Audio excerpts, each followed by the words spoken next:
Magandang gabi po sa inyo. Ah, Ating pong buksan ang ating mga Biblia dito sa Book of Psalm, chapter 34, verse 4. Ang sabi po dito sa New International Version, I sought the Lord and He answered me.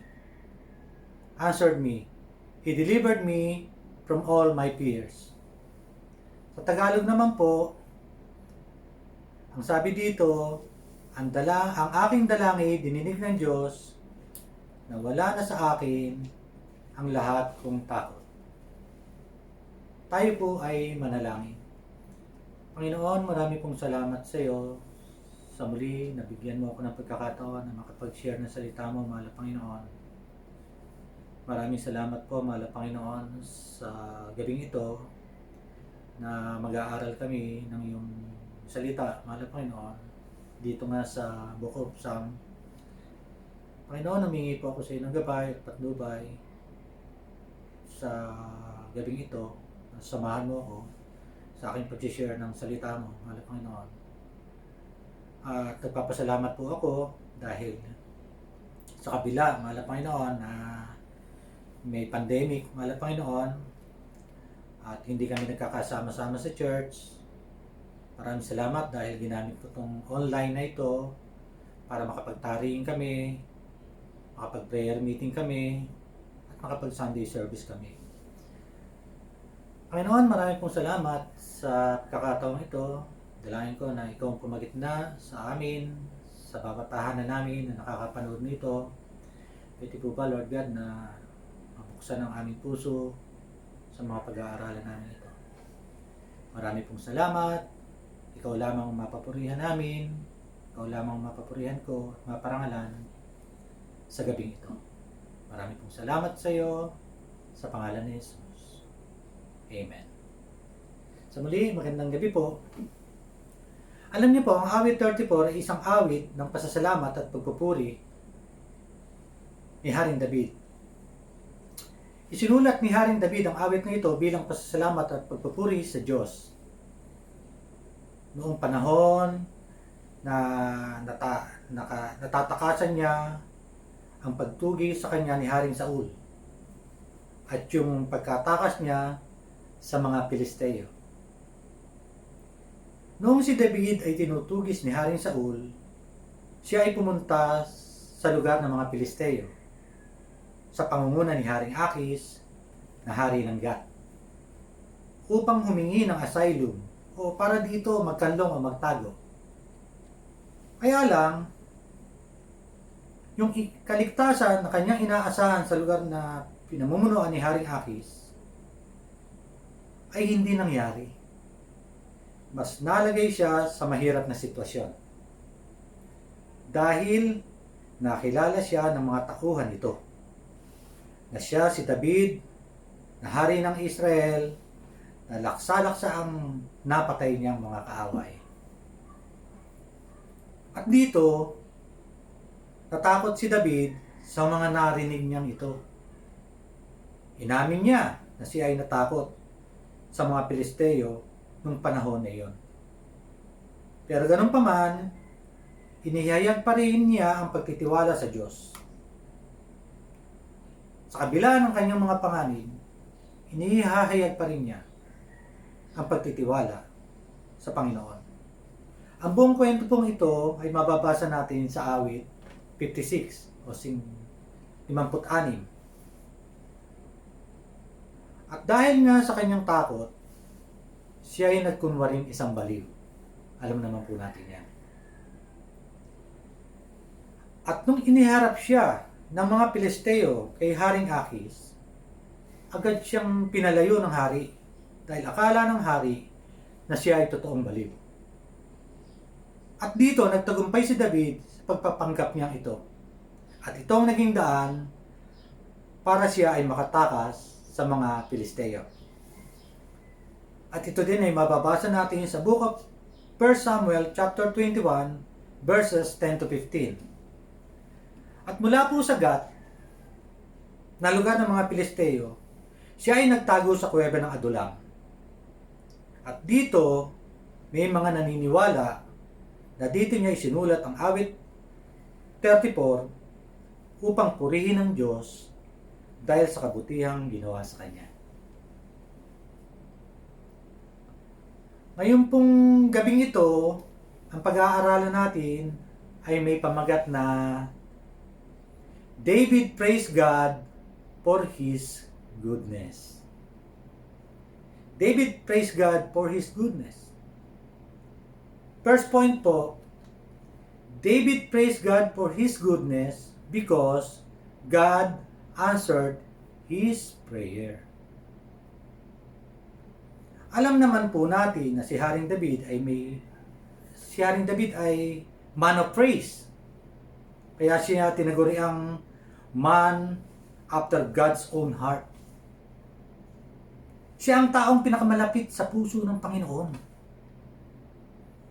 Dahil ang awit at papuri ni Haring David sa Diyos ay patuloy na dumadaloy sa kanyang labi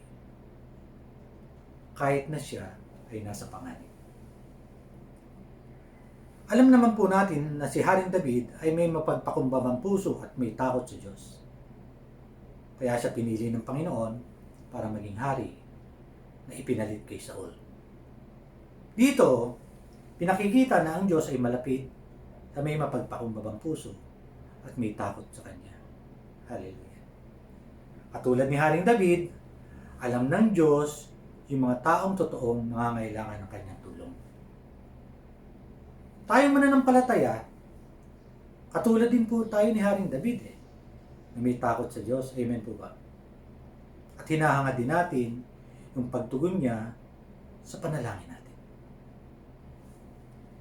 Sa isang Kristiyano po, karaniwan na yung lumalapit tayo sa Diyos at nananalangin sa panahon ng kagipitan.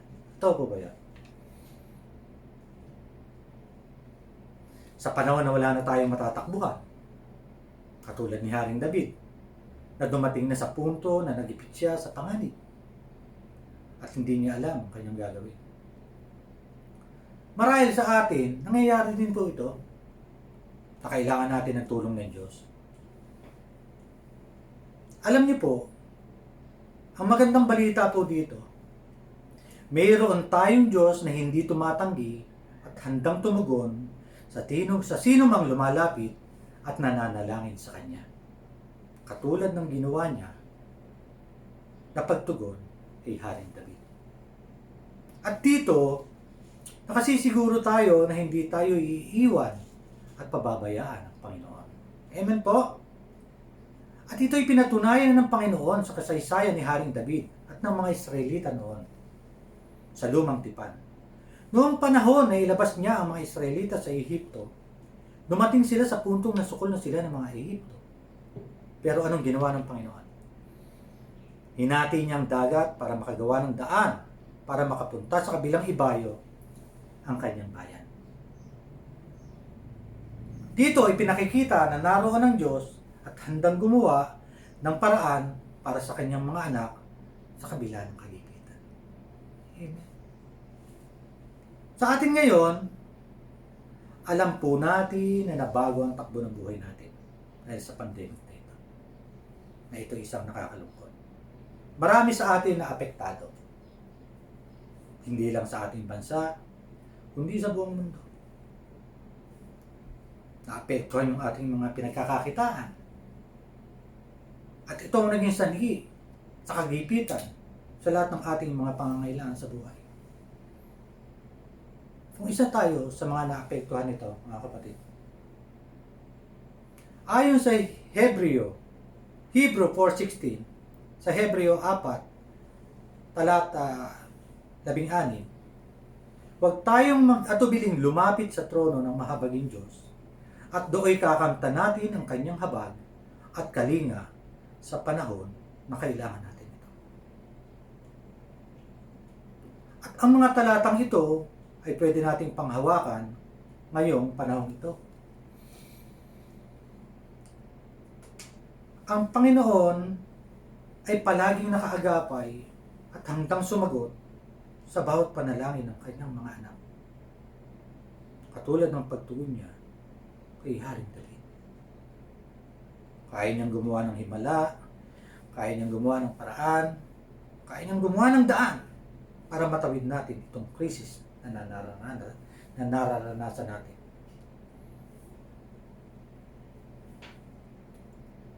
Pangalawa po,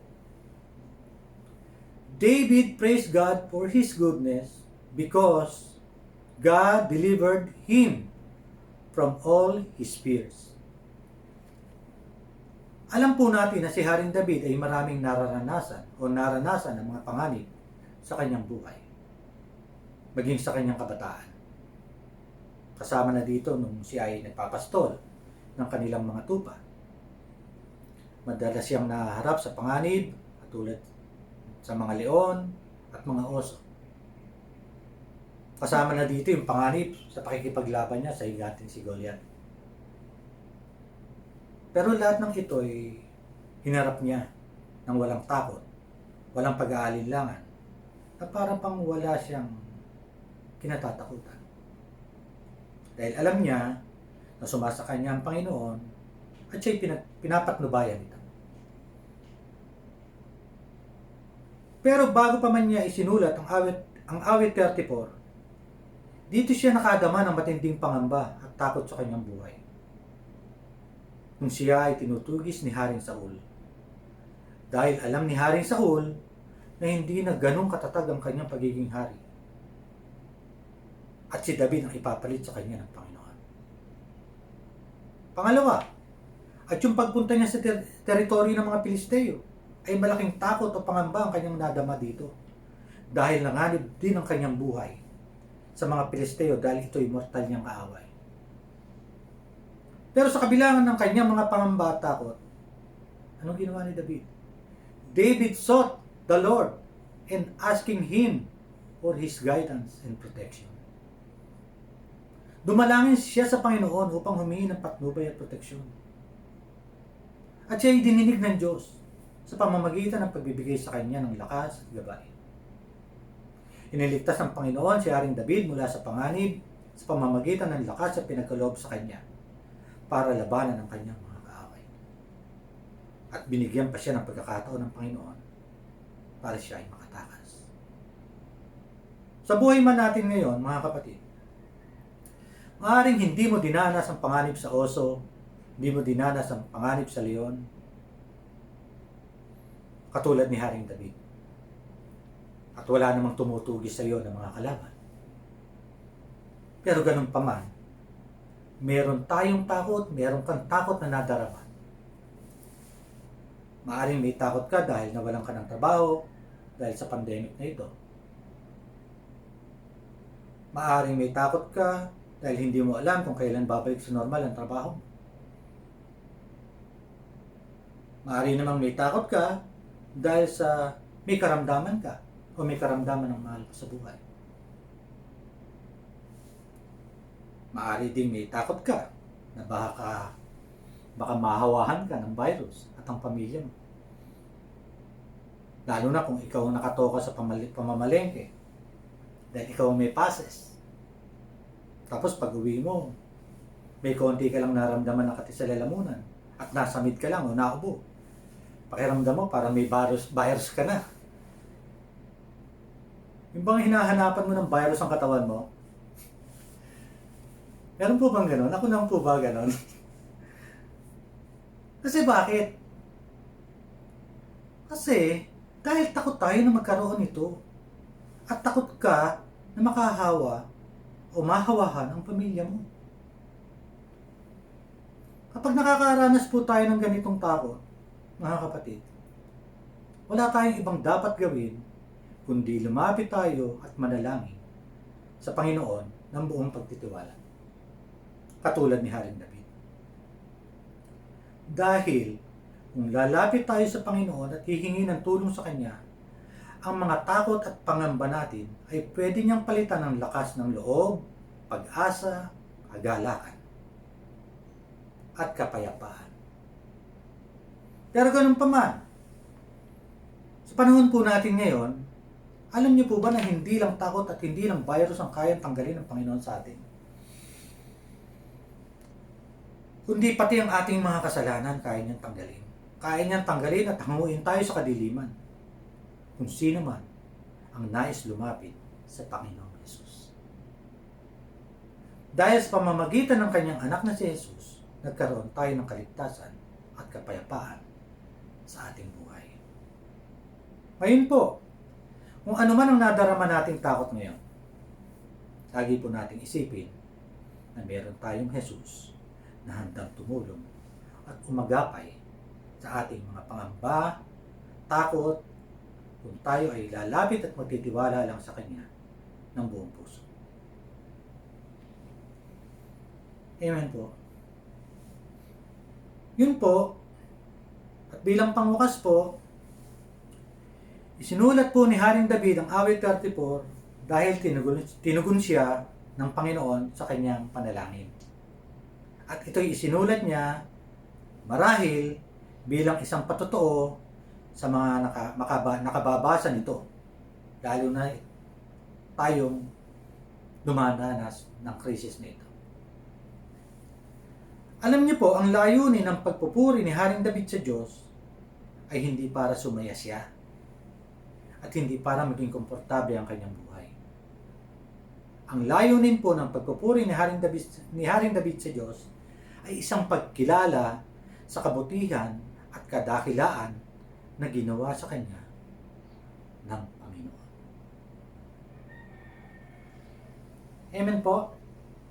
Tayo po ay manalangin. Panginoon, marami pong salamat sa mga napag-aralan namin ito, mahal na Panginoon, sa mga talatang ito sa awit, mahal na Panginoon. Maraming salamat, mahal na Panginoon, dahil sa patotoo ni Haring David, nagkaroon kami ng lakas, nagkaroon kami ng pag-asa, mahal na Panginoon, na kami tutulungan mo at hindi mo kami iiwan, mahal na Panginoon, kung kami mananalig at mananampalataya sa iyo ng tapat. Maraming salamat po sa iyo, mahal na Panginoon. Sa kabila ng pandemic na ito, alam po namin na kasama ka namin. At alam po namin na kaagapay ka namin at nakatunghay ka sa amin. At alam ko po, mahal na Panginoon, na hindi mo kami ipapahamak sa virus na ito, mahal na Panginoon. Maraming salamat po, mahal na Panginoon, sa gabing ito. Nawa, naitaas ka namin, naparangalan ka namin sa gabing ito. Kaya po sa iyo lamang po ang aming papuri, pinakamataas sa papuri, pinakamataas sa parangal, at pinakamataas sa pagsamba, ay tayo, sa iyo lamang tangi namin inaalay sa pangalan ng iyong anak na si Jesus, naming Panginoon at Diyos at Tagapagligtas. Maraming salamat po sa iyo. Amen. Magandang gabi po. God bless us all.